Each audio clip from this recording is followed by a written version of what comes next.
This time on Psychic Investigators.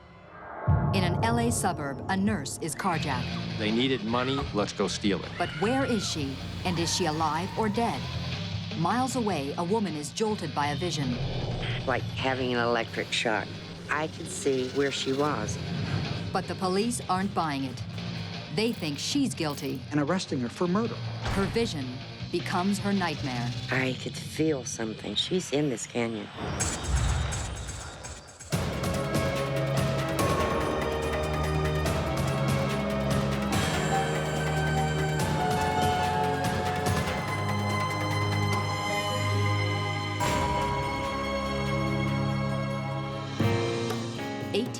From downtown Los Angeles is the district of Pacoima.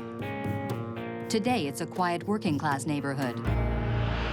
But in 1980, it's a different story. Violent crime was on the rise, and homicides peaked in the city of Los Angeles.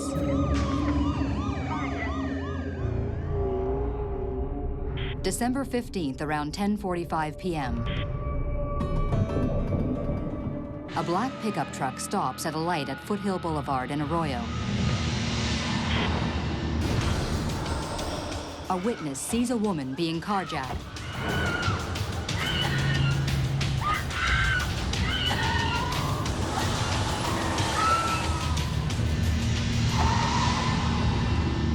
And one of them jumped her on the driver's side, and the other one comes running around on the other side, and she was screaming. 6 hours later, 5 a.m., the LA Fire Department responds to a report of a vehicle on fire in the 1100 block of Bromont Avenue. Thinking the truck might be stolen, the LAPD is notified. At 4:30 that same day, a distraught woman enters the Foothill Division of the LAPD. An individual wanted to speak to a detective about a missing person. Patrick Conmay was a 20-year veteran with the Los Angeles Police Department.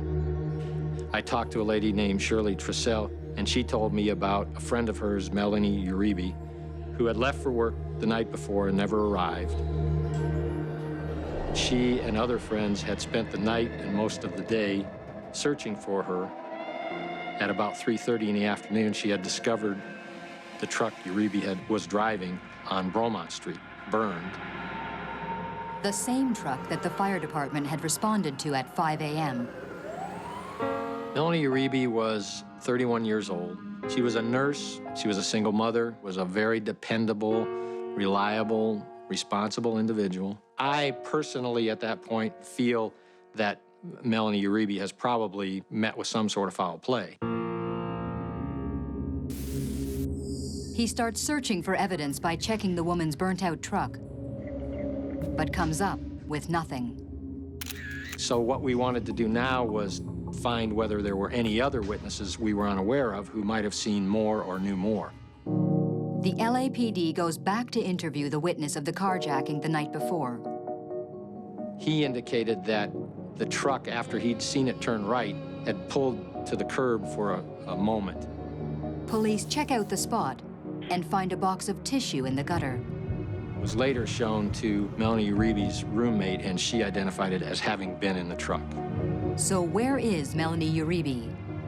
The next day, the police ask the media for help. Police have launched a massive search for the vocational nurse, possibly the largest manhunt for Valley Police. Following a door-to-door search in the area yesterday, equestrian patrols set out along the foothills near Lopez Canyon this morning. We focused our attention on Lopez Canyon because Lopez Canyon was a logical location based on the known factors: where the truck was taken, where the truck was burned. It's a remote area that would be a good place to leave somebody. It wasn't the only area we were looking at, but it was an area we were looking at. 10 miles away in a Burbank aerospace plant, a 32-year-old shipping clerk is listening to the news.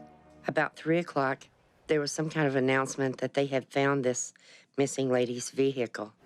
What happens next turns Etta Smith's life upside down. But then they said they're making a house-to-house search. I instantly heard as if someone said to me very clearly, she's not in a house. As soon as that thought registered, it was as if I were looking at a video or a movie. I didn't know if she needed help or what.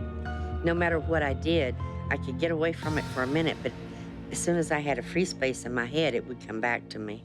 Why won't this leave me alone?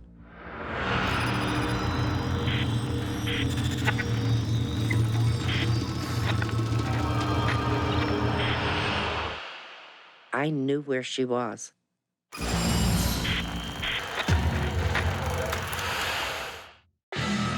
In LA, a shipping clerk has a sudden disturbing vision of Melanie Uribe, a nurse who had been carjacked the night before.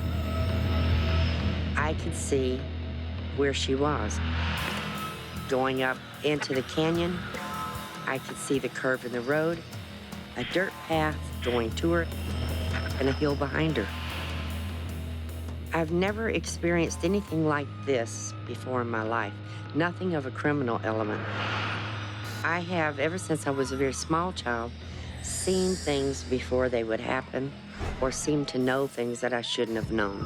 When I shared it with my mother, she said, whatever you do, don't ever tell anybody. I just pretty much kept it to myself.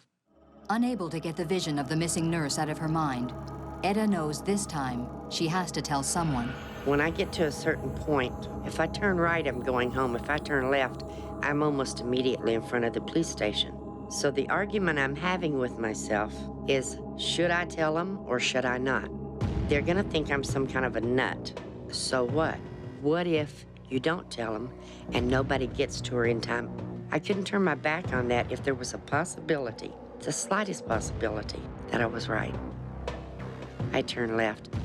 At the Foothill Division Police Station, the reluctant psychic speaks to a detective named Lee Ryan. I have something I have to tell you. This missing lady, I could see where she was. Can you show me this on a map? And I said, sure. Lopez Canyon is a remote hillside area in the San Gabriel Mountains above Pacoima. He said, you know, we haven't checked that area, but we will. And I remember looking at him and saying, I have the feeling I will too. My mom came home late and she had a peculiar look on her face, like she was troubled about something. Etta's son, Andy, was 9 years old at the time. And her and my cousin started talking about it, about her vision and seeing where this woman was, and kind of freaked me out a little bit. It was about 4:15 maybe. Wanted to go before it got dark, and this was December. And immediately when I said, I have to go to this place. Curiosity took the best of me, and I wanted to go look too, me and my sister. So we got in the trans van, and we left the house, and we drove to that area where Lopez Canyon is located. We'd go up Paxton Street, we'd cross Foothill, we'd go under the 118 freeway, and there's a sharp left turn that takes you into this canyon. When we started slowly driving up the canyon, she said, keep your eye out, keep an eye open, be looking left to right, tell me if you see anything. And she was, all the while, she was just kind of getting a feel out the air or something, Just looking around, trying to catch whatever it was she saw, I guess. We slowly just made our way up the canyon, which was probably about 3 miles to the top. We pull over, and I'm looking around to see if I see anything. And I said, I don't see anything, but I feel her. She's in this canyon. My mom was truly convinced we were in the right spot. It's got to be back down the hill. We started to work our way down. We were just about ready to give up. I noticed tire marks on the left embankment and tire marks on the right side. The area was big enough to where you could pull off and stop. And there's not a lot of areas up there that you can do that in. Something doesn't look right. It stood out. It was pronounced. And so I walked over and I laid my fingers into the impressions of the tire tread. I felt trauma, scared. I knew that this was tires from her vehicle. I pulled back onto the roadway. Had only gone about maybe 25, 30 feet. My sister actually saw something off to the left. She said, "Wait a minute, Mom, I see something." From there, we started to, one by one, go out. The way it looked was just eerie. An open row with bushes on both sides. To me, it kind of looked like a church aisle, you know, with like the bushes being pews. I was only 9 years old, so it was kind of weird. And then there she was. When my eyes get to the end of this object I'm looking at, she had on white nurse's shoes. And I said, "Oh my God." My mom and my cousin freaked out and started running. You know, me being so young, I'm gonna run too. I said, "I've got to get to the police." As they head down the canyon, by chance, Etta spots an LAPD cruiser coming up the canyon. I blew my horn, threw on my brakes, flagged him down. And I told him, "Look, we've just found somebody's body." He comes back and he says, "Well, it is a body." And I said, "Is it the nurse?" He said, "In all probability, I think so." Etta Smith has found what an entire police force has been searching for. I came to the station, and Ryan contacted me and told me that a woman had come in, a woman named Etta Smith, and told him she thought the body might be located somewhere up in Lopez Canyon. Within 30 minutes, I was notified that the body had been found in Lopez Canyon. Conway then heads to Lopez Canyon to meet with the officer who takes him to the body. And what I saw was a white female laying face down with significant head trauma. And there wasn't any doubt in my mind that she had been murdered. I then directed officers to secure that location for the night because I didn't feel I could do an adequate crime scene.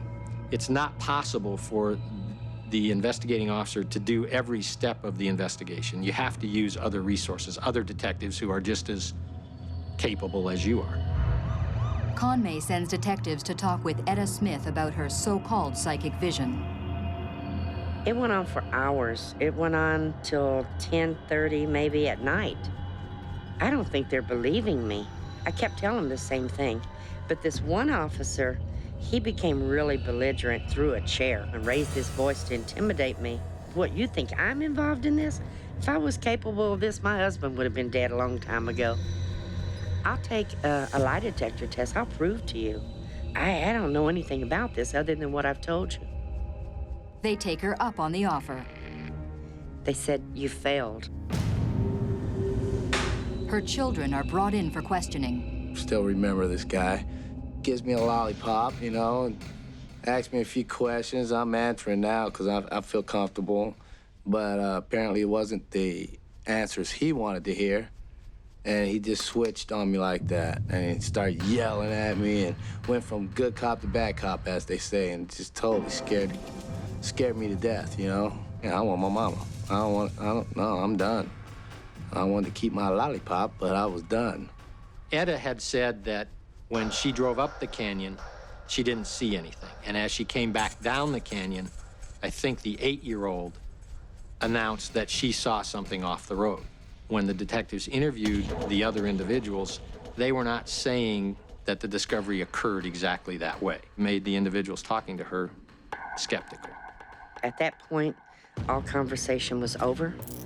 They transported me to the Van Nuys jail, and I was booked and put in a cell. In an LA suburb, a psychic finds the body of missing nurse Melanie Uribe. Now she finds herself accused of murder. I am strip searched. I am cavity searched. I try to do the right thing, and I end up in jail. Last evening, just before dark, a person other than police personnel discovered the body. When I get back to the station and I can sit down and contact the coroner, I probably will have some more information in another hour or two. I didn't even know that she had been arrested. Someone told me that while I'm doing the crime scene. That caused me some concern because it had been my hope to, as time permitted, to eventually interview her in an effort to find out how she knew the information she knew. When I was told she was in jail, I believed that interview would be difficult because she likely would have contacted an attorney at that point. I had conversations with people who were involved in the decision to arrest her in an effort to release her. I did not believe for a minute that Etta Smith was involved in the murder. But in order to get the psychic released, the detective needs to find the real killers. He has little evidence, except for a tissue box and a vague eyewitness description of the carjackers. December 18th, 1980, 24 hours after the discovery of the body, Conway gets his first major break. A woman calls, saying she knows who was involved and claims to have the murder weapon. I did not tell her what the weapon was. I said, well, if you have the weapon, I'll know if you're telling the truth, so you tell me what the weapon is. She told me on the phone that the weapon was rock. The coroner's report says the single mother had been beaten to death with a rock the size of a volleyball. She expressed fear from the suspects, ultimately hung up and did not identify herself. December 20th, another informant calls the detective. He says he also knows who was involved in the murder. He ultimately agreed to meet with me in a parking lot. We then interviewed some of the individuals he named. Those individuals provided us with firsthand accounts of what they had been told by one of the suspects. That suspect is 17-year-old Norman Willis of Pacoima. Willis invoked his Fifth Amendment rights and did not speak to us. But Norman Willis's parents do talk. They identify a friend of their son, 20-year-old Lewis Morgan. He had an outstanding traffic warrant, and we arrested him for the traffic warrant. I advised him of his rights, and he waived his rights. Morgan initially denied any knowledge. He ultimately confessed to being involved. I think he just wanted to tell somebody. Lewis Morgan states that on December 15th, he, along with Norman Willis and a third man, 21-year-old Spencer Nelson, decided to rob someone.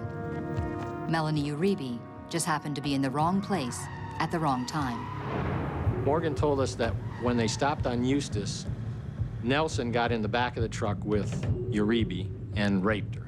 They then all got back in the truck and they drove up Lopez Canyon. They walked her back off the road into the canyon. As they were walking back, according to Morgan, Nelson told Morgan, "We're gonna have to kill her." Morgan said that he didn't want to kill her, he just wanted to tie her up. Morgan turned to go back to the truck to get something to tie her up with, and he heard a thump and he turned around. He saw Uribe laying on the ground, and he saw Nelson striking her several times with a large rock. And they all walked back to the truck, Nelson carrying the rock. According to Morgan, they dropped Willis off at his house. Morgan and Nelson drove the truck to Bromont. Nelson set it on fire, and they walked home. Morgan then takes the detective to where they left the rock, in the gutter near his girlfriend's house. But it's gone. On the way back to the station, Conway remembers the call from the woman informant. And I speculated that the lady that called me was likely his girlfriend, and I returned to the house and confronted her. She said, "I will give you the rock, but I have to go to the location by myself." I took the risk and let her do that, and 20 minutes later, she came back with a bloody rock and a pillowcase. Morgan never tells me anything about an Etta Smith or any female being involved. December 21st, 1980. Etta Smith has been in jail for 3 days. At about 2 o'clock, all of a sudden, somebody appeared at my cell door, unlocked it, and said, "Come on, you're free to go." I didn't know why, didn't care why. I just wanted out of there. She just looked pitiful. She looked like she lost weight in 3 days, and she just looked beat up. I mean, not physically beat up, but just emotionally beat down. It's an experience I hope I never have again. I don't know how people have that experience and then turn around and repeat it and do it again and again. I felt that the case, as we prepared it for court, was pretty solid. The truck was located at the place they said they burned it, and it was burned. The weapon was this rock, and the rock was found where they said they left it, and then a witness said, "He showed me the rock, and here it is." There were pieces of evidence that corroborated what people were saying. Norman Willis, Lewis Morgan and Spencer Nelson are charged with first-degree murder, accessory to murder, rape, and kidnapping for robbery. They needed money, so the obvious solution to them was, let's go steal it. Nelson had been in prison for a couple of years for a kidnap rape. Nelson's motivation, in my opinion, for killing Uribe was the prior victim, when he went to prison, identified him and testified to the rape and kidnap. So I believe that Nelson never intended to let another victim live. They're convicted and sentenced to life. But what happened to the woman whose psychic vision led police to Melanie Uribe? Never a word. Not a letter, not a phone call, nothing. They treated me like so much dirt that you kick out the door and the wind blows away, you know, with never another thought. And that really hurt. That really hurt because they were wrong. A year later, Etta Smith sues the LAPD for false arrest. Just because you're unusual, it doesn't mean you don't have rights. James Blatt was her attorney. She went out on a limb to try and find someone, although in an unconventional way, and she was successful. And for that, she was literally brutalized for 4 days. I got dysentery and lost 12 pounds in 72 hours. There was no probable cause for her to be arrested, simply because she found the body in an unusual way, and arresting her for that, for murder. I'm glad the jury agreed with us, and the judge agreed that having a psychic phenomenon is not probable cause to arrest someone. I'll entertain anything that might provide me with information that's helpful in a case. Police agencies have long talked to and used information from people who say they're psychic, frequently with some success. The answer to some questions is that there is no answer. And sometimes individuals have different gifts, and they could utilize those gifts to help people. Yeah, I still pray for that lady. Every now and then she'll cross my mind, or I'll say prayer for her and everything. And I'll never forget Melanie Uribe. I'll never forget what happened to her. Melanie was a victim of a senseless crime. I have no regrets of making the choice that I made. I didn't understand what made me do it then, but if I had it to do over, that I would do the same thing today.